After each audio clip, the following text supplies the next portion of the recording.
So muli nga pong nagpakitang gilas ang undefeated British knockout artist na si Ben Whittaker sa naging laban nito kanina lamang sa Liverpool, England. Ito ay dahil bagamat may nakakasindak na record ang Argentine fighter na kanyang katunggali na si Brian Suarez na 21 wins with 20 knockouts at 4 na talo lamang, ay hindi niya na ito binigyan ng pagkakataon na ipatikim ang bagsik ng kamao at knockout power sa kanya. Gawa ng sa round 1 pa lang ay pinabagsak niya na agad ito at tuluyang tinapos ang laban via first round knockout. Kaya hindi talaga nakaporma ang dayong Argentine knockout artist.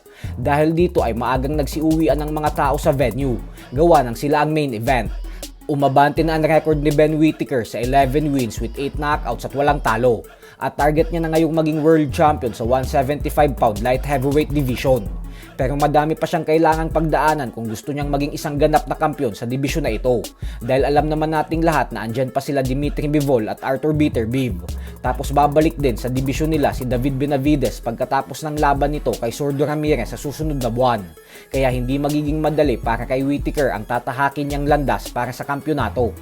Sa kabilang banda naman mga idol ay mamaya na din nga po magaganap ang kauna-unahang laban sa 126-pound featherweight division ng ating pambato na si former long-time IBF Super Flyweight Champion Jerwin Ancajas, kung saan lalabanan niya ang Meksikanong si Ruben Tostado sa mismong baluarte nito sa bansang Mexico. At bagamat inaasahan ng lahat na magmimistulang isang madaling laban lang ito para kay Ancajas, gawa ng may hindi impresibong record si Tostado na 28 wins with 11 knockouts and 16 losses, ay hindi nga po ito minamaliit ng ating pambato. Ayon kay Ancajas ay nirerespeto niya daw ng husto si Tostado kasi isa na itong veterano. Kahit daw madami na itong talo sa kartada niya ay napakadelikado pa rin umano ng sport ng boxing, kaya wala umano yan sa record. Basta umano ay magfo-focus lang siya sa game plan na hinahanda ng kanyang trainer na si Coach Joven Jimenez upang masigurado na walang silatan na mangyayari at makukuha niya pa rin ang tagumpay sa bandang huli. Pero ganun pa man nga po ay kumbinsido pa rin ang karamihan na hindi ito mananalo kay Ancajas.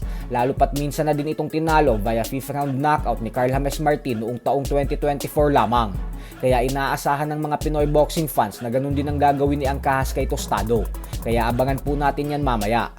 Samantala, tila wala pa rin nga pong balak ang Mexican superstar Canelo Alvarez na ibigay ang mga laban na gustong mapanood ng mga fight fans. Ito po ay dahil bagamat sinabi ni Canelo na wala siyang balak magsagawa ng tune-up fight para sa pagbabalik niya sa buwan ng Setyembre, ay giniit naman ng trainer niya na si Eddie Reynoso na hindi nila lalabanan ang mga halimaw ng light heavyweight division na sila David Benavides at Dimitri Bivol. Pero tiniyak po nito na isang world champion ang lalabanan ni Canelo. Kaya naman dahil dyan ay mukhang wala na talagang balak pa si Canelo na bawiin ang pagkatalong nalasap niya sa kamay ni Bivol mahigit 4 na taon na ang nakakalipas. So hanggang dito na lang po muna tayo mga idol. Sports Talk PH, kakaiba ang laban ng mga Pinoy, lakas at dedikasyon ng